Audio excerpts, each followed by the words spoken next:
an unfortunate event or a loss or something that has happened that actually is a blessing in disguise. I do see right away, kind of stepping back and looking at this, there is something that you're overcoming. There's something that has gotten in your way. I want to say that there's some negative thing going on in relationships, maybe abuse of some sort.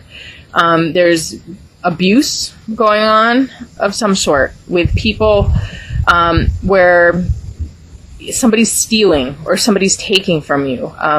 There is some manipulation and, just feeling trapped or lost or, there's something bad going on with relationships. But this is changing for the better because we have, you get what you want. You get the mind. You get you understand what's going on and how to get out of it. You can see and you have the advantage. So you have the advantage here in what is going on. So whatever has happened, a lot of times when people do things, like if somebody steals, and you find out, it's almost like you're finding out about something. And when you do find out, it's so good that you know, because then you can protect yourself and you can protect other people as well.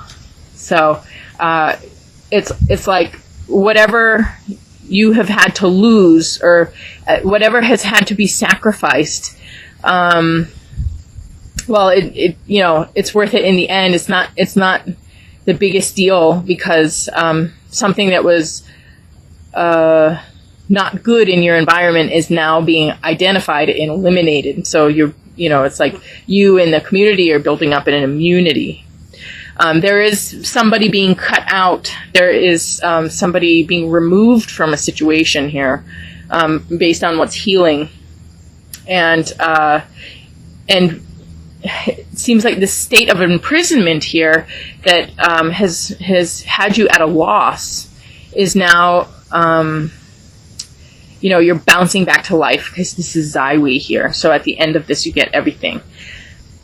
So anyway, this is kind of the overall energy of the reading, and then you really do get a lot in the physical world. Everything comes back to you, maybe even tenfold. So you got the Ace and the King of Diamonds for your overall message card, with Tang, which is the sweet emotions, having the time of your life. So anyway. We'll go step by step. These are the steps in time here. This is the moving lines in time. And we start out with Sunzi, which is the art of war, where you don't have to fight. You win without fighting. The great warrior doesn't have to fight. They win without even fighting. They come in and they give a look and they say a word and it's over. So there's just this sense of power in the victor. They're such a genius in their knowledge and vision that they can skip all the steps that people normally have to take. They're very quick to achieve their goals.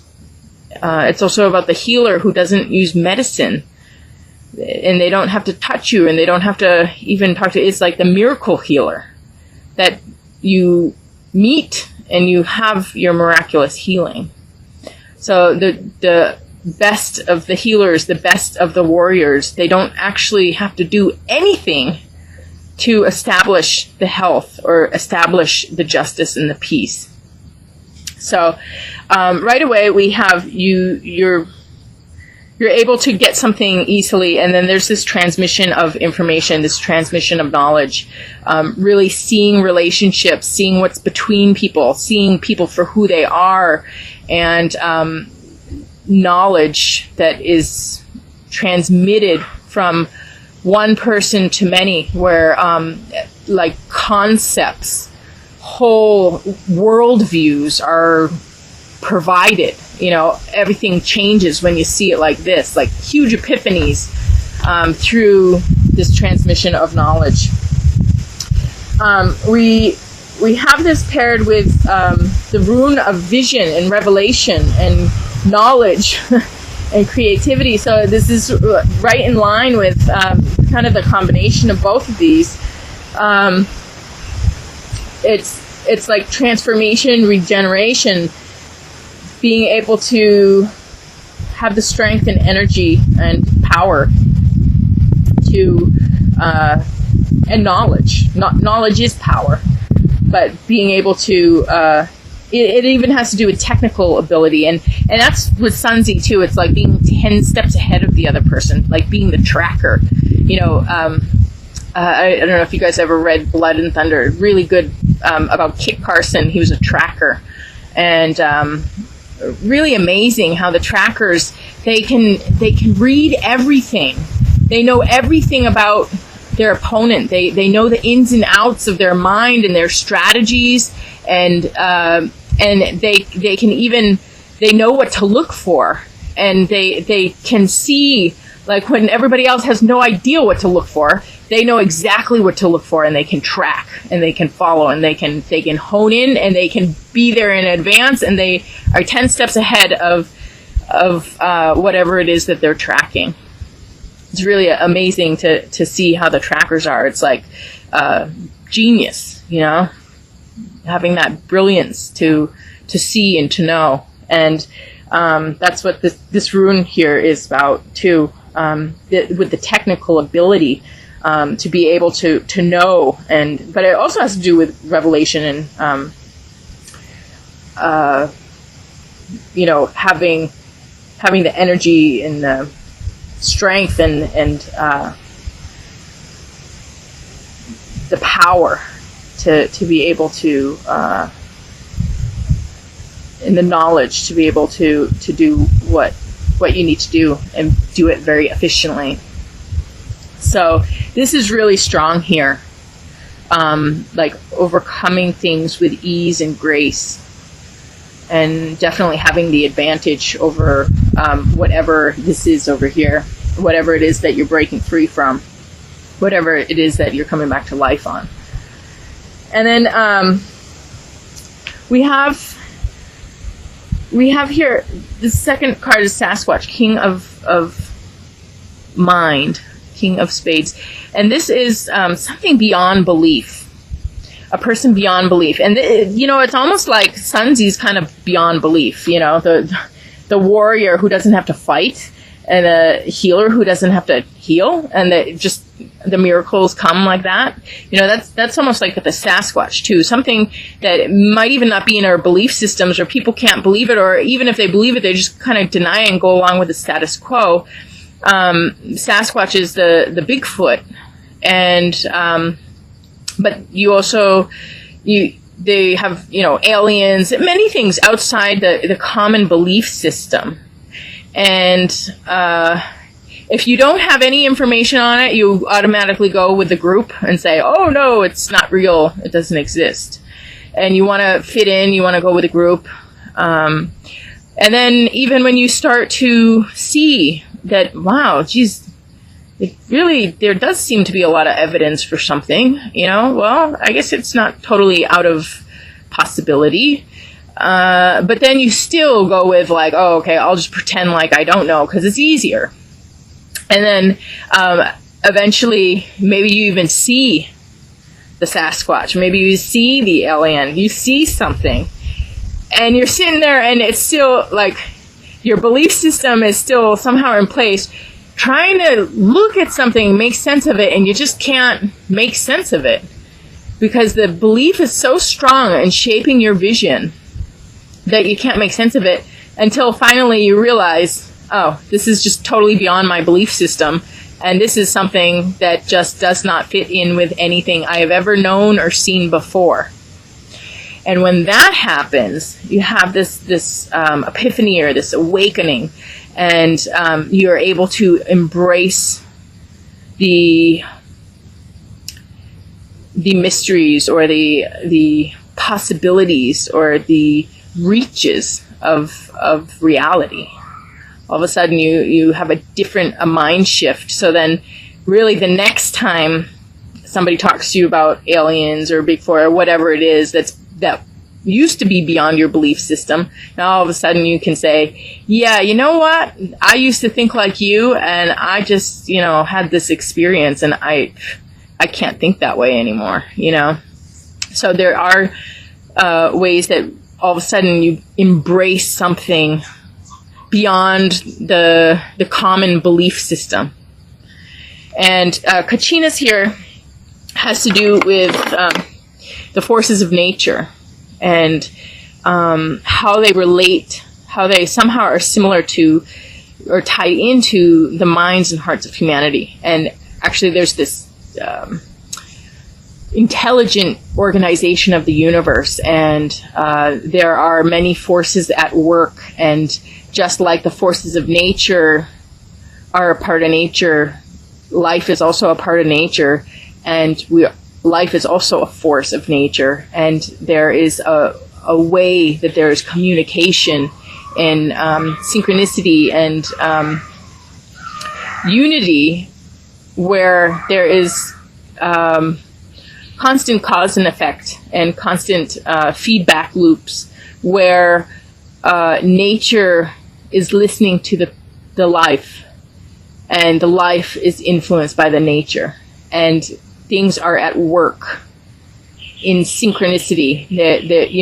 You cannot understand the person without understanding the universe. I can't wait to get to my self-world healing video, but that's the concept of it. It's a wholeness to this universe, and we are whole with the universe, and so the forces of nature can work with us. They can work with our personal lives, and they can bring the right elements and the right timing, and if they don't, then that's also meant to be. It is really important that nature follows its course, and that we are a part of that. And however nature works things for us is how it's meant to go. But nature will bring us what we need to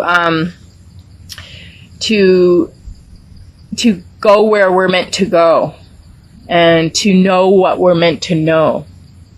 And there is a lot about knowledge here too. So there's some type of awakening and recovery, or it's not. Well, there is recovery too, but I want to say like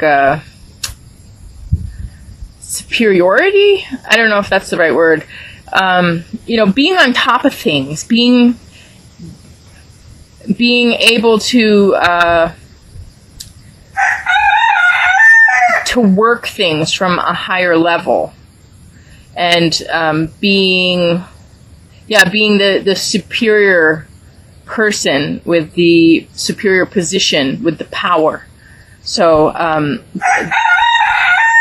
you definitely take your power in this situation. You have the power to transmit knowledge. You receive knowledge. You are 10 steps ahead. You now see beyond belief systems, but you're able to awaken people to this, and you have the universe working for you in your favor, because what you're living out is very important for everyone. And we have this combined with Jera, which is receiving your harvest. It's the end of a cycle.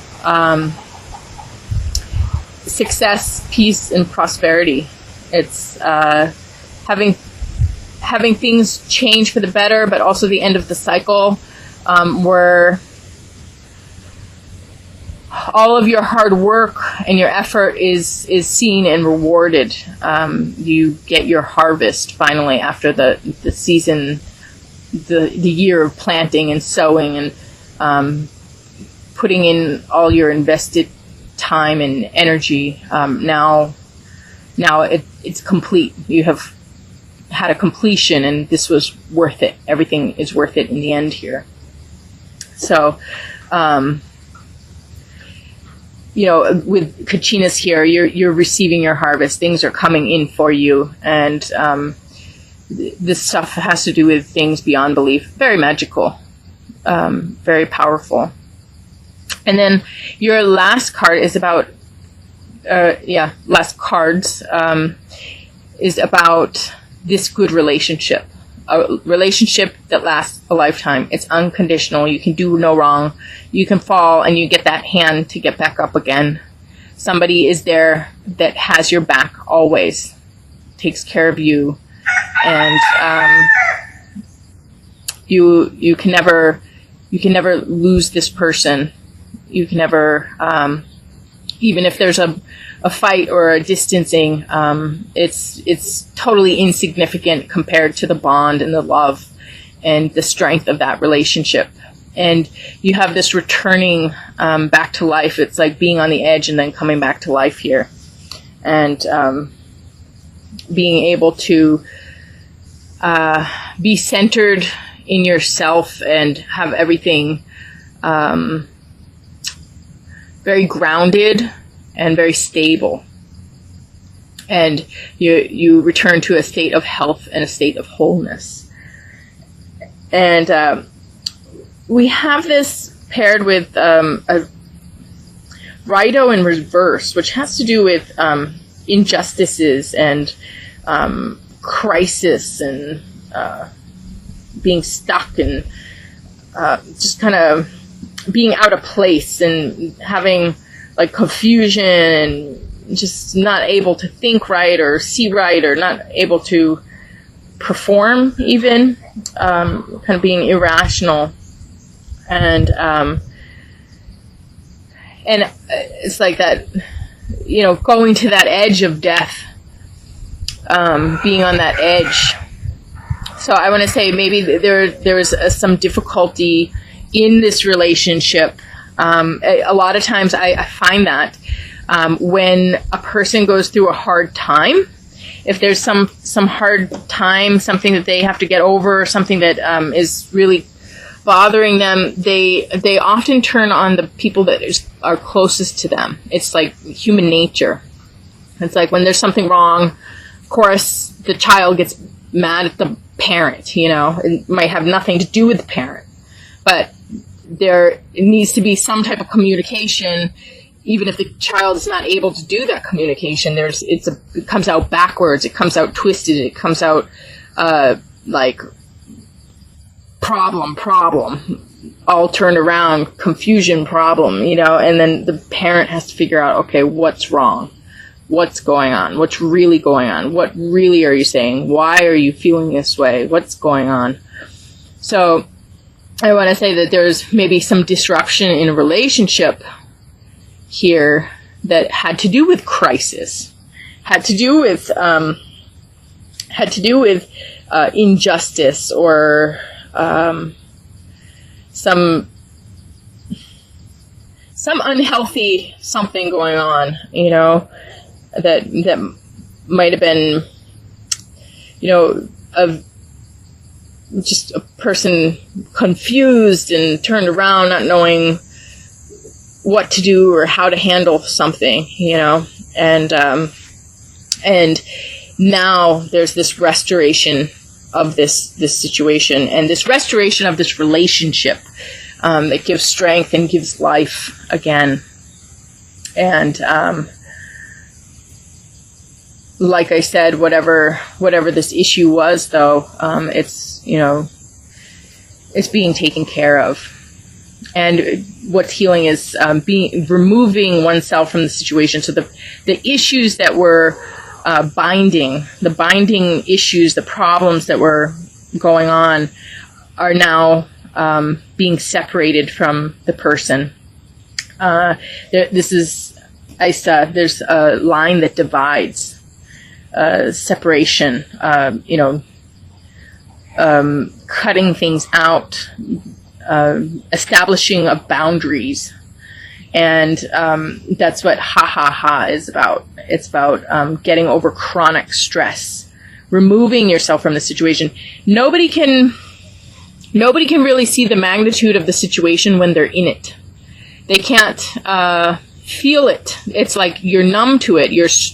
It's like it's also nature's way that when we're undergoing something really traumatic or stressful, we're holding it together, so we're not actually feeling the moment, or we're not feeling it in that moment, or we're not seeing it fully. we're just going through it. But then when we come out of it, when we separate ourselves from it and come back to ourselves, we look back and we're like, oh my gosh, I cannot believe I went through that. And then all of a sudden, when you are in a safe place and you are removed from the situation, that's when you have the clarity. That's when you have the understanding of what you were going through, the emotions. All of a sudden, it hits you. Like, what just happened? And you have this barrier you're setting up, this line, and this passion. And it's not just passion for you, but passion for people. Like, what just happened? So there's this justice, this passionate knowing what you got to do. It's passionate action. So I almost want to say there's a returning to the situation after there's this period of time where you remove yourself, you put up the boundaries, you see it for what it is, and then you go back to it and deal with it. And that's what, it's kind of what these moving lines are about too, where you do confront it. And that's the last stage of the process of healing. When you return to it and you're a different person and you have your strength, you're no longer that victim anymore. You're that person with the knowledge of what happened. And then everything changes, your dynamics change. And that ha ha ha is, it represents laughing in Thai. Ha is the number for 5, and it's breakthroughs. Number 5 has to do with breakthroughs, breakdowns and breakthroughs. So it's like